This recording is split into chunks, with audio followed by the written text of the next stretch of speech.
UKSSC यानी Uttarakhand subordinate service selection commission के graduate level के पदों के लिए 21 सितंबर को परीक्षा थी, लेकिन परीक्षा शुरू होने के आधे घंटे के अंदर ही पेपर लीक हो गया। पेपर लीक से नाराज अभ्यर्थी उत्तराखंड की राजधानी देहरादून में राज्य सरकार के खिलाफ प्रदर्शन कर रहे हैं, पेपर को रद्द करने की मांग कर रहे हैं और CBI जांच के लिए अड़े हुए हैं। इस मामले में पुलिस ने पेपर लीक के मास्टरमाइंड खालिद मलिक को गिरफ्तार भी कर लिया है। उनके अलावा अन्य 2 लोगों को भी गिरफ्तार किया गया है, जबकि कई अन्य लोगों से पूछताछ की जा रही है। वहीं इस अपडेट के बीच उत्तराखंड सरकार आश्वासन दे रही है कि आरोपियों को बख्शा नहीं जाएगा और इससे जुड़े सभी लोगों को सजा दी जाएगी। SIT इस मामले की गंभीरता से जांच कर रही है। हालांकि ये भी कहा जा रहा है कि पेपर दोबारा नहीं होगा। किसी भी कीमत पर युवाओं के, नौजवानों के भविष्य के साथ खिलवाड़ नहीं होने दिया जाएगा। चाहे कोई भी इसमें दोषी पाया जाएगा, उसके खिलाफ कार्रवाई होगी और ये हमारी जीरो टॉलरेंस की नीति है। जब से मैंने इस जिम्मेदारी पर काम करना प्रारंभ किया, जब भी मेरे सामने ये मामले आए हैं, तब हमने इस पर कार्रवाई की है।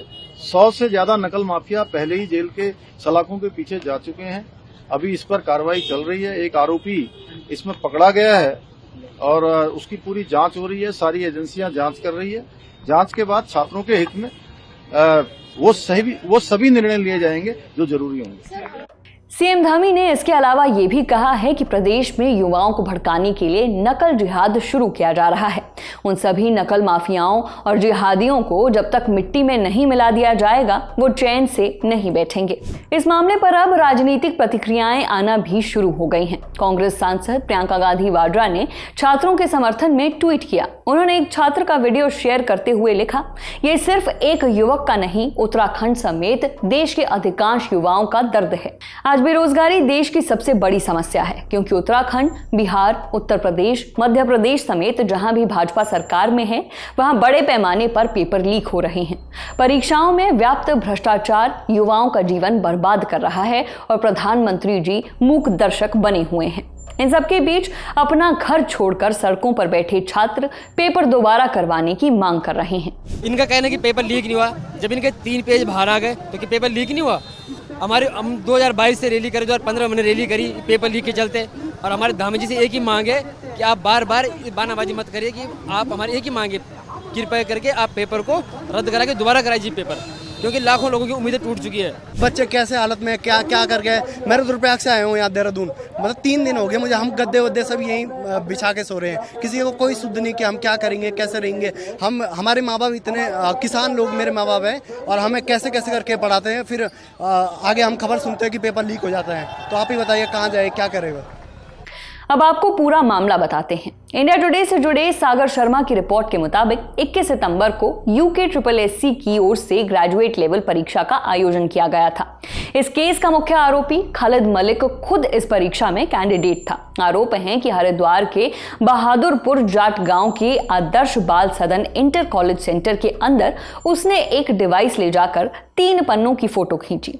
वो तस्वीरें उसने अपनी बहन साबिया के फोन पर भेज दी। पुलिस की जांच में पता चला कि साबिया ने ये फोटो आगे टिहरी की एक असिस्टेंट प्रोफेसर सुमन को भेजी। सुमन ने 10 मिनट के अंदर जवाब तैयार कर पेपर वापस भेज दिए और फिर जवाब खालिद तक पहुंचाए गए। हालांकि ये भी कहा जा रहा है कि असिस्टेंट प्रोफेसर ने ये जवाब अनजाने में भेजे थे। रिपोर्ट्स में ये भी बताया जा रहा है कि इसके बाद प्रोफेसर सुमन ने ये पेपर उत्तराखंड स्टूडेंट स्वाभिमान मोर्चा के अध्यक्ष बॉबी पवार को भेज दिए, जिसके बाद लीक हुआ पेपर कुछ ही मिनटों में सोशल मीडिया पर फैला दिया गया।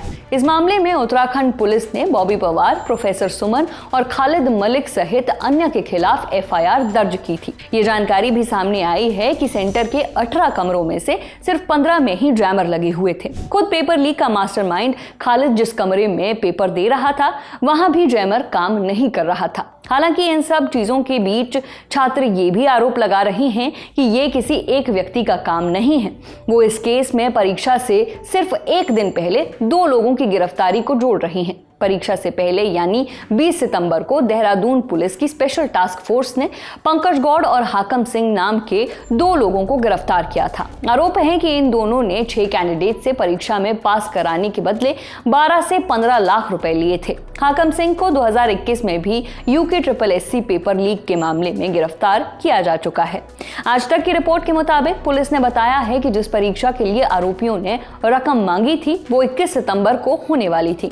अब ये तमाम सवाल जांच के विषय हैं, लेकिन हजारों छात्र अब भी इंसाफ की उम्मीद में सड़कों पर बैठे हुए हैं।